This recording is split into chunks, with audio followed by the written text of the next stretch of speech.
Hope everybody's doing well today. I'm doing all right. Just working on some laundry and other house things. Um,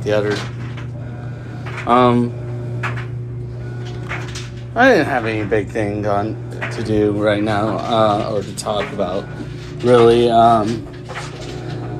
haven't really done much. Earlier, my significant other and I, we watched Renfield on Peacock. And that was fun. She didn't like it as much as I did.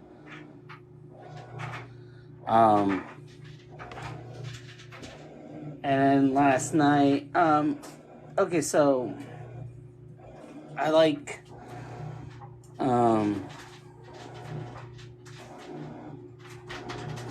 I, at 2:02, every June 12th, because of the names behind me, I like light a candle or whatever, say a prayer to a deity I don't believe in, and whatnot.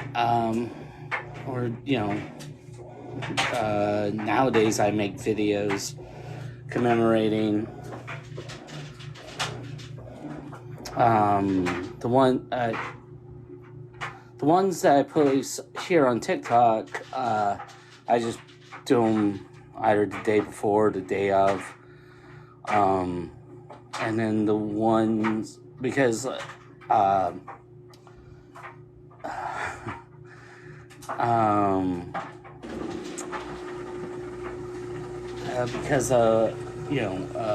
the other video service that I use allows me to time them, to set a schedule and release them when I want. I now have it set up so that they come up on my shorts feed at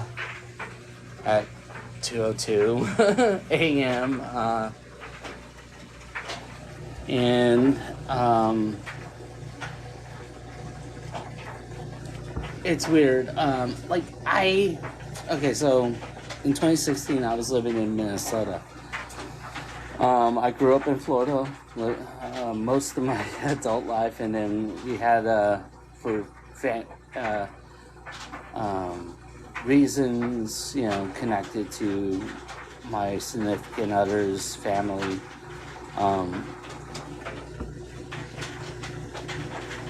And because we were dealing with a lot of BS here, it wasn't extraordinary.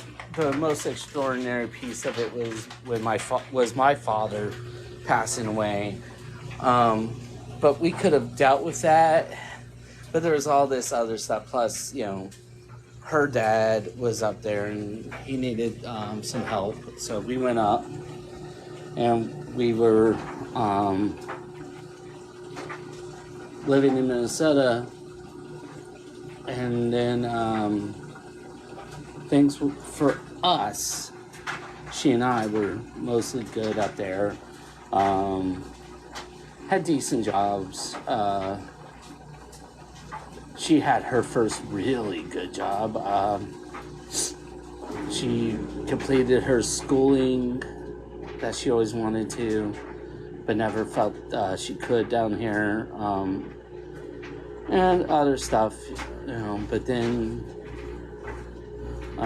things for, we'll just say, certain members of the family weren't going so great, and it caused some financial issue.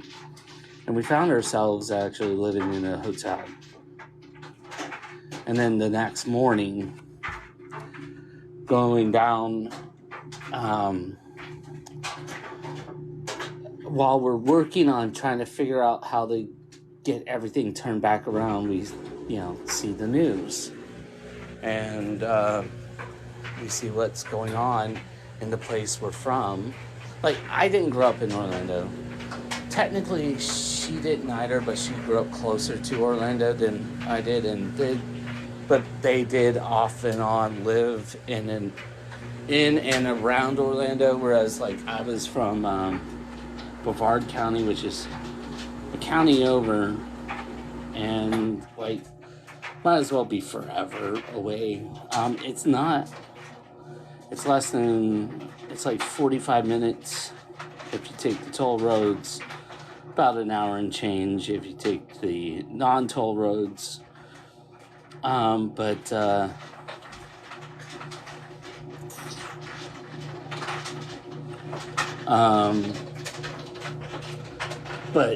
the two places might as well be a world apart.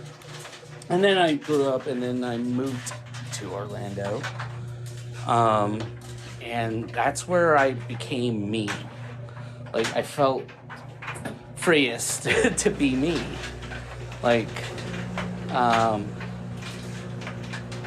wasn't initially when I first came out. I wasn't exactly the best version of me.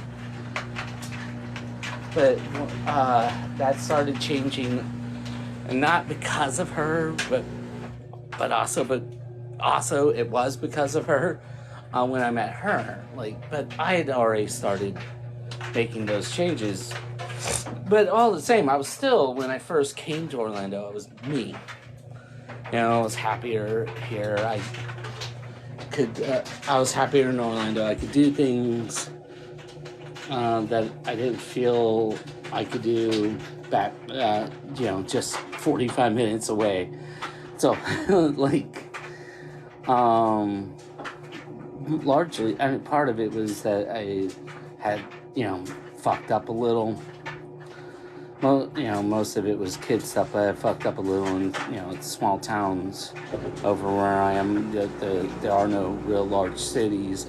The nearest largest city is Orlando. And small towns have long memories. So I'm either, depending on who I ran into, I'm either the uber nerdy guy that they picked on, or I'm that guy who did that thing and ended up on TV. But it wasn't for anything good. I was the guy who surprisingly fucked up.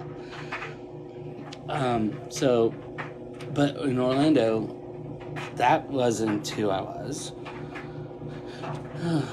I mean, I was still a guy who could potentially be a fuck up, but like in Orlando, I got to be,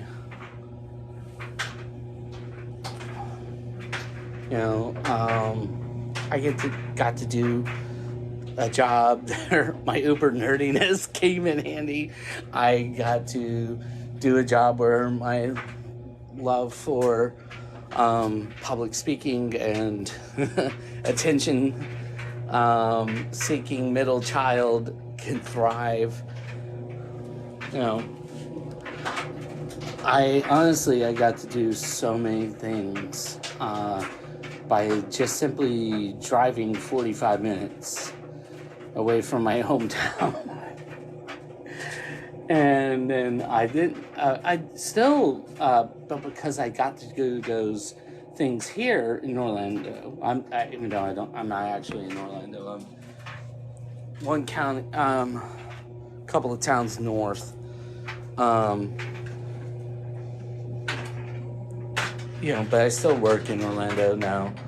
I got to do as many, if not cooler, things when I went to Minnesota.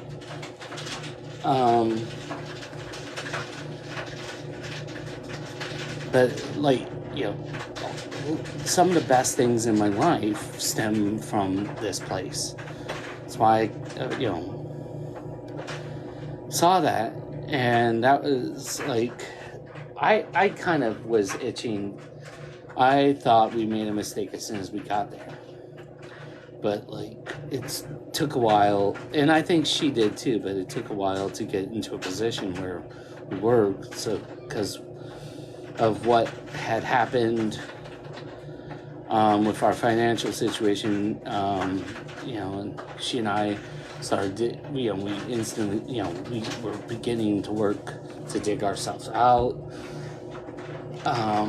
Some of that was biting the bullet and doing something we didn't want to do, which was move in with her uncle, and then and stuff like that. And then we did do that. We dug ourselves out of that, and the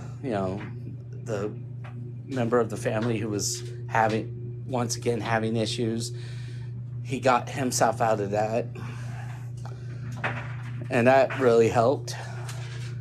And then I got a job with a company that also had an office here in Orlando, which did, as soon as I got to Orlando, I left them and went back to another place I call home, and I don't really want to talk about that, but and stuff happened, and then they finally were able to rejoin, and we're all here, and things are good, except except for the political situation, which it was not this. Like, I remember the first person I ever voted for here was Walkin' Lawton Childs, who between him and Bob Graham, those were the first two people in that seat I had any connection to or support of. Bob Graham, I always thought, did great things. I thought, of course, Lawton Childs did great things and were good men. Even when Lawton died, and the gentleman who he had beat in the election ran against his lieutenant governor, who I knew he was going to beat. And that's how we get Jeb Bush, was Lawton Childs died. And Jeb beat the lieutenant governor, who was at that time the acting governor, or at least the sitting governor. And that began the stream of, because he did 2 terms, and we got Rick Scott, and Rick Scott did 2 terms. And I think what it is like Democrats became afraid of losing. So, instead of giving Floridians, someone we could get behind, and instead of finding us a Bob Graham or a Lawton Childs, we kept getting these milquetoast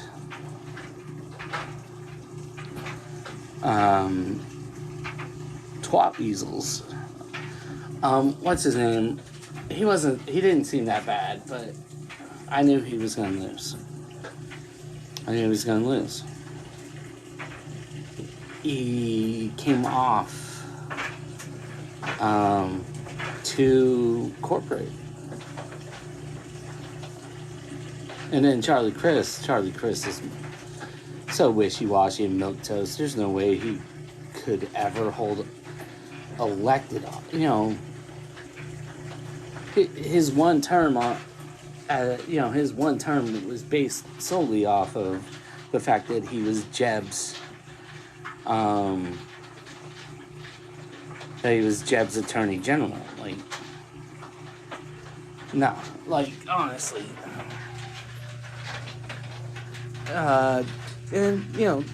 Of all the ones that came after him, Jeb definitely Rick Scott and the current they all make Jeb look competent and reasonable, and honestly, so did his brother. Like, his brother made him look good. Like, he had, when you compare him to his succeeders, and those who within his own family that you can look at and go, oh, wasn't that bad, at the very least, he knew to, when he would hold his press conferences during hurricanes, he knew to speak Spanish as well as English.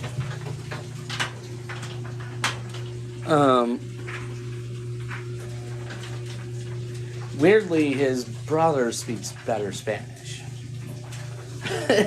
Jeb has a tendency towards white boy Spanish, but if you ever heard W speak Spanish, he speaks legitimate Spanish. I think it's because of all the Bushes. He was the most Texan. But anyway, so off that, sold all that, and I'm like, we gotta go home. We gotta go home. We gotta find a way to get home. And it took us a little while. Then we got here. And we're here. Now we have to fight for it. So, there's that. Gotta find people worth voting for, support those people. I do, I mostly kind of believe in voting. I think part of it is more so like I'm almost 50. And Revolution is a younger person's game. I don't know. But there is part of me that wishes he hadn't been such a fuck up. And then, because the, financial, you could more easily financially support someone whose goals and desires are closer to yours. But anyways, I'm going to get off this. The other thing I did, so to kill time, while I'm waiting on 202 and to light my candle and whatever, and I did do that. So I'm waiting on 202 to come. Everybody's gone to bed. It's a private thing. I don't really... I just wait until everybody else is in bed and I light a candle or say a prayer or whatever. I don't even believe in higher power of any kind. But whatever, man. A couple times a year isn't gonna hurt me. Or maybe it is. I don't know. So, I'm waiting on that. So the last time I did a live, I watched up to about halfway, 3/4 of the way through the first Fast and the Furious movie. I had never seen it. I've seen the later ones, and those are so they're so they're so fun. Like there's like they are just fucking dumb thrill rides, right? You throw it out, don't even just turn off your brain. Just, oh my god, there is no way. But like they're great. They're like brilliantly bad, but not, and like on purpose, but thoughtfully, like just in the way. I don't mean like the same way Sharknado or some of those other movies that are bad on purpose. No, not like those asylum films. where there's no effort. It's just like they're throwing everything out at you. You know, they're just going, okay, we did 3 movies of these guys that are street racers. We can't really just do that. But we can't lose that. Like, okay, you know, that's a thing, you know, at least in movies, you know, normally as informants, but okay, yeah, federal government using criminals to fight criminals. Okay. At least in the movies, that's an established trope. You can do that. But they still have to have the cars. So you have to figure a way to get them in there.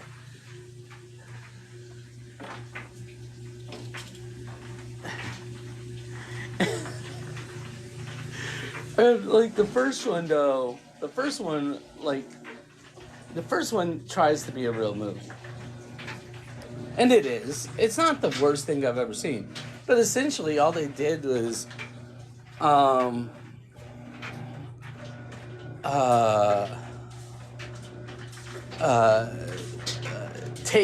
they took Point Break, which I said this in my last live about this. They took Point Break, switched surfing for driving, Keanu and Patrick Swayze for Paul Walker and Vin Diesel, right? That's what we're dealing with. That's our thing, right? And I don't know if it's the only movie to ever do Point Break, but you know, in the same. But I don't think there's as many of those as Die Hard, but you know,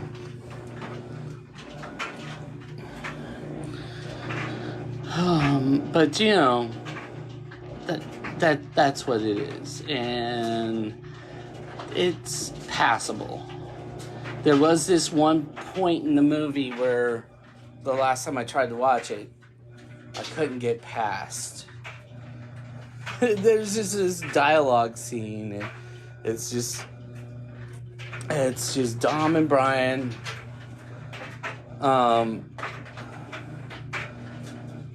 and they're you know, having lunch, and this is after the bust of the Asian gang goes wrong, and Brian needs to really get in, and you know, he's just sort of taking part in the races, but he hasn't, you know, gotten really into that aspect of things. And they're like, I'm supposed to it's supposed to be emotional, and I'm like, oh no no. Last time I stopped it, and I shut it off, did it live, talked about how it being bad Point Break, and then watched Point Break. I found Point Break and watched it.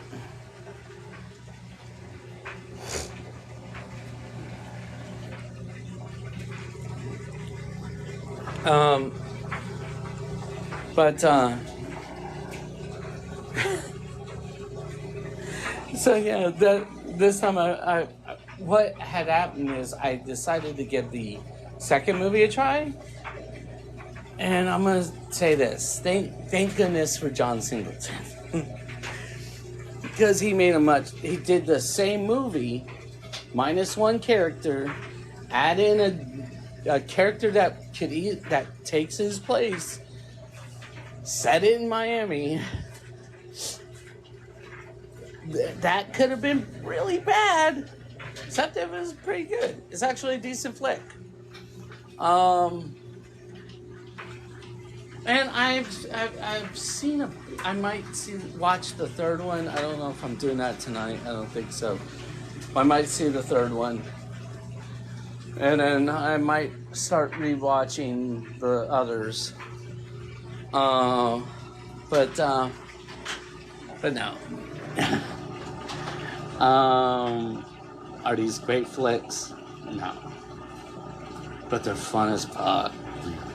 They're just stupid. They are roller coaster rides, but not emotionally. They're legit roller coaster rides. Like, and pretty much, I think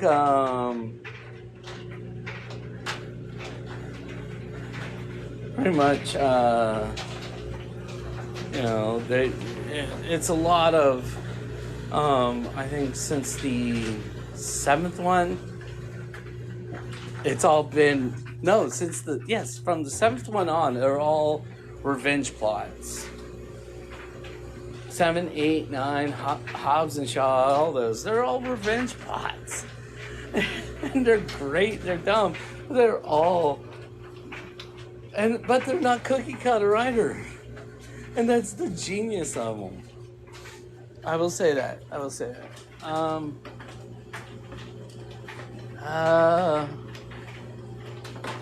Okay, Cole Hauser. Good villain. Do not buy him as Brazilian, though. He doesn't. He's not South American. Okay. They could have made him Scottish. They could have made him Irish. Just allowed him to have. They could have made him a skinhead. He has played a really good in Higher Learning.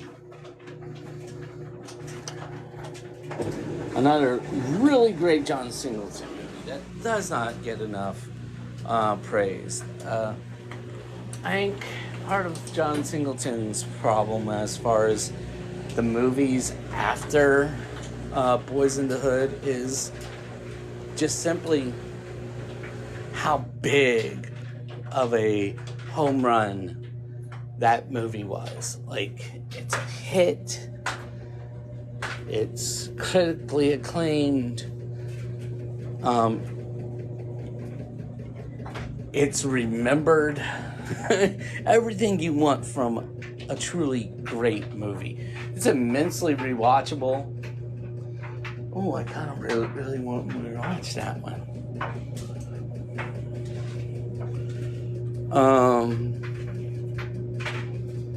It's my third favorite of that period. It's my third favorite.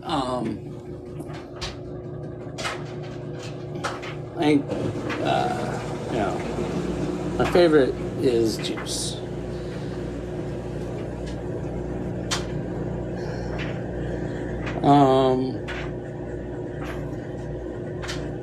My favorite is Juice. Fucking Tupac. Tupac was great in that. Everybody was good.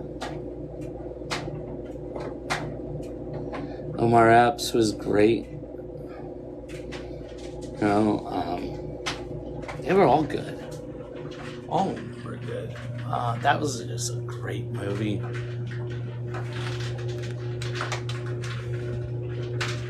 New Jack. New Jack was decent. New Jack is a good movie. I think it's also a little bit forgotten. A little more forgotten than some of the others of that period, and it shouldn't be, because it was a great movie made by a great filmmaker who, yes, he's a little bit of a Nepo baby, but, no,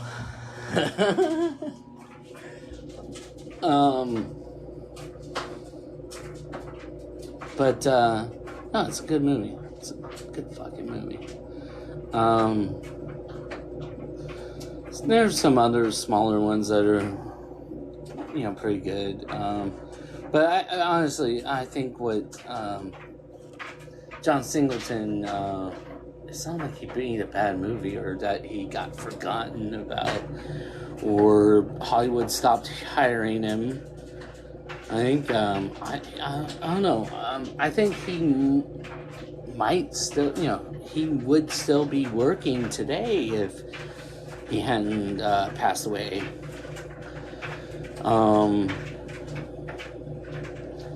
Because I don't know if he made any real bombs or real stinkers, like even like Baby Boy at the very least is a cult hit.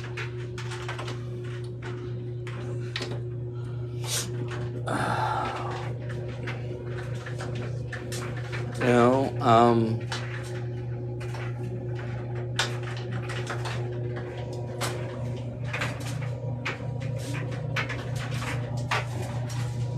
think of like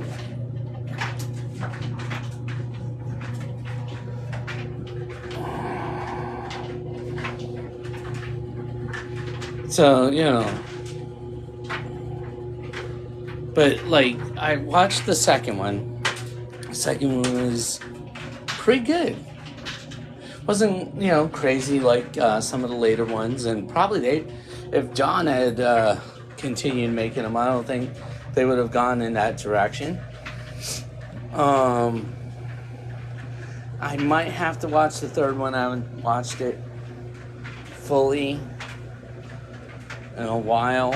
I think I watched it once. I was up late. It was on. Couldn't sleep. Watched it.